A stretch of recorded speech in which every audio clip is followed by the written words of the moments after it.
Tony Adamson, broadcaster.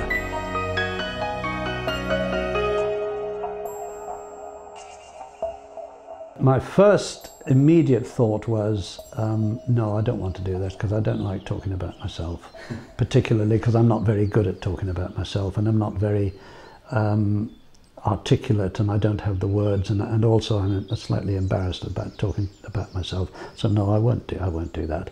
And then I thought, no, this is really quite different. I think I probably would like to know what I would make of asking questions that I've asked myself. Here I am now approaching my 71st birthday, and it may bore other people to death, but at least I'm sitting here asking me questions that I want to ask, and virtually to hell with everybody else. I'm going to answer these, and I'm going to impress myself, and I'm going to become really vain and self-centered, which I don't think I am normally, but which, you know, for half an hour is not a bad idea. Yeah, I think I'll do that. I didn't know I was always going to be a broadcaster. I knew that I always wanted to be a broadcaster. My mother was a terrific radio fan, and she was a big sporty fan as well. And we would listen to people like Raymond Glendenning, a great sports commentator. He did boxing, football, racing. And as she was a tennis player, she listened a lot to Max Robertson, who was a fantastic radio commentator, the first radio commentator of all time, who had this wonderful staccato way of broadcasting tennis. He commentated on every shot, very difficult for the listener to follow, but very dramatic and very exciting to listen to. And I was absolutely caught into this right from the very start, and I thought, God, I'd love to do that. And my mother went out and bought me a toy microphone when I was about 7 or 8. This was something I really treasured. And I drove her mad because I used to get the Radio Times, and I used to do all the programs in the Radio Times. I used to do Music While You Work. Da-dee-da-dee-da. Hello and welcome to Music While You Work. And the program today consists of so-and-so and his banjo band. And I used to go through all the music for about 20 minutes, and then I would dress up in my mother's black socks, black stockings and a white sheet, and I would have the service for the day, and I would get the Bible and I'd read a few things from the Bible until I got bored, sang a few hymns, and that was the service for the day. Then I'd go on to a football commentary because my father would take me to a football match. I'd bring the program home, and then I would do a commentary on the second half of Derry City, which was my first team, and somebody like Linfield, one of the top 2 Irish clubs. So for about 20 minutes I would then open the window of my bedroom and broadcast an imaginary football match. So right from the very start I was into sports broadcasting, but it was a good 30 years later before I actually did my broadcasting. I haven't got a foggiest idea, probably a journalistic path. One of the first jobs I had was as a local newspaper journalist, and my father knew the sports editor of the Peterborough Standard, and it was through him that I got a job with the Peterborough Standard. And I was such an arrogant so-and-so at that age, about 17 years of age, 16, and the newspaper was very good to me. They took me on as a junior reporter, and a very, very raw junior reporter. And they sent me to, for instance, you know, a dear old lady had lost her husband. I had to go along to the dear old lady and find out all the details.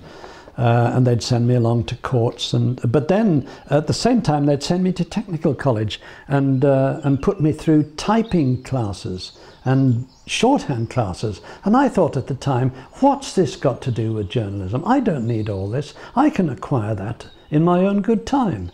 And I became almost unmanageable.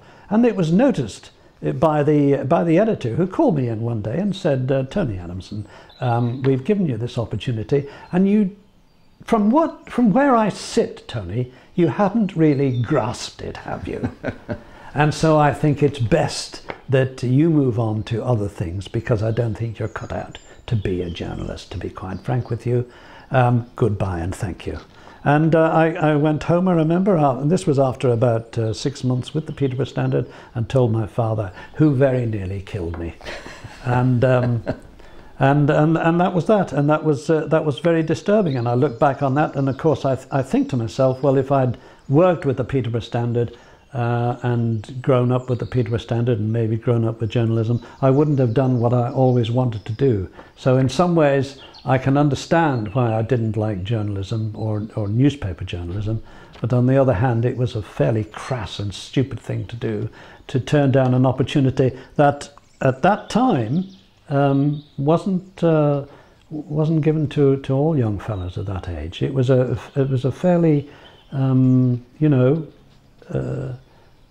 difficult area to get into, local newspapers, just as broadcasting was, because at that stage, before local radio started up, the BBC were only employing journalists in their sports department and in their news departments. You had to be a really good newspaper journalist to get into the BBC, something that escaped my notice when I joined the local newspaper. If I'd been born 3 weeks later, I wouldn't have done national service. The first time I got the call up, I threw the envelope in the fire and nobody noticed. But then 2 gentlemen in white coats came along about a month later and said, "Tony Adamson, yep, I think you've received a call-up paper. You haven't replied. Did you receive it?" I said, "Can't remember now. Can't remember." Probably the most memorable occasion was soon after we had joined the army, and there were about 30 of us, and we were all raw recruits. I made great friends with a guy who we just, for argument's sake, called Buxton, Pete Buxton. And he was a wag. I mean, he was just so funny. And right from the start, he was very funny. But the trouble is that sometimes in the army, your humour can get you into really serious trouble, especially early on when the sergeants and the corporals and the lance corporals are trying to put one over on you and trying to beat you into becoming a soldier.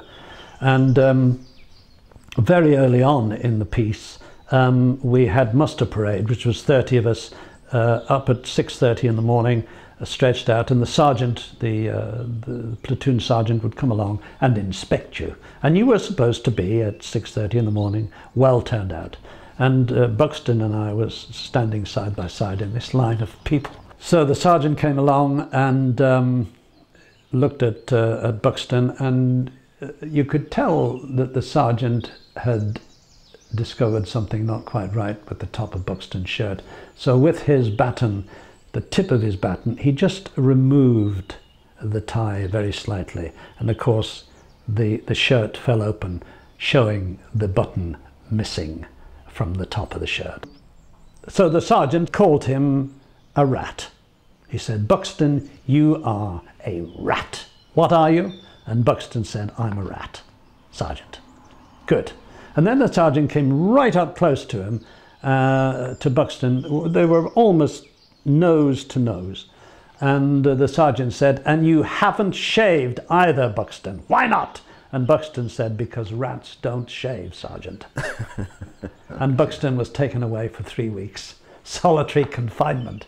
But I thought it was a wonderful moment. When I joined the army, I told a few white lies there, because when the commanding officer of the battalion asked me what I did in Civvy Street, I said I was a journalist, which was a barefaced lie. But I knew that if I said something like that, it might lead to something slightly more creative and journalistic within the battalion, rather than just being a foot soldier, which I didn't particularly want to be. And they put me in an office which had to do with the welfare of the soldier. We had to make life for the soldier in the battalion better, which meant linking him up with his family and providing them with newspapers and making sure that their life off the parade ground was reasonably attractive. So one of my jobs was to record interviews with the soldier and then send those interviews back, mostly to Northern Ireland, as we were an Irish regiment, and which I did. So basically the first interview I ever did with anybody, holding a microphone and recording him, was with a fusilier in the battalion, and that interview was sent back. And then we got a tape back from the army in Belfast with recordings of his family and messages to him, which wrought all sorts of emotional crises. I can remember having to listen to families in Northern Ireland saying to little Johnny out here, "Johnny, are you coming back to us because Mary's getting married tomorrow and you won't be here?" So the poor old soldier, rather than feel uplifted by the messages he was getting from home, was pretty depressed. So those were the first kind of interviews I ever did. But the first interview I ever did with a legitimate person other than a soldier was when Liz Fraser, the rather well-endowed Carry On actress, came out to open a new cinema in Tripoli. And to this very day, I remember the microphone shaking in front of her as she tried to concentrate on her answers rather than my nervous state. But that was the first proper interview I ever did, and it did go out, and you couldn't hear my microphone shaking as it hit the airwaves. Her first 3 or 4 answers I particularly remember were 2- and 3-word answers, like, you know, "Are you pleased to be in Tripoli?" "Yes, certainly am. I've always wanted to come to Tripoli." And do you often open cinemas in your career? "Oh yes, quite often." And by the time I'd got to question 4, the interview had lasted about 35 seconds. So it was a good lesson in being prepared and asking questions that are going to reveal more elaborate and interesting answers than the ones I got from Liz. Interviewing actors and actresses can be, and you know, sportsmen. You've got to do your homework, and you can understand why sporty people get irritated with journalists when they realise that the journalist hasn't really thought about the questions they want to ask. It's definitely an art, interviewing, and there are very good interviewers in the world of broadcasting, and there are extremely poor ones, and you wonder why the poor ones don't get better guidance from the powers that be, but they don't, and the top interviewers stand out a mile. Radio Oxford were opening up a local radio station, and they were looking for a sports producer, and there were about 7 or 8 of us applied for this job, and the person before me was the local newspaper reporter, and he came along armed with a report that he'd written in his newspaper. Now, he hadn't been required to bring along this report, but he did anyway because he thought it might improve his chances of getting the job. But he left that report on the coffee table as he left. I was next in, and I was told this later by the programme organiser at Radio Oxford. During my interview, the news editor said to me, "You see that report, that football report on the table?" He said, "Just pick it up and read it for a few seconds, and then imagine that flower pot is a microphone, and deliver that as if it was a radio report." And on the strength of how I read that report, they gave me the job. And I, to this day, don't know the name of the guy or who it was that left the report behind, but I'm ever thankful to him, because it was with his words that I got the job.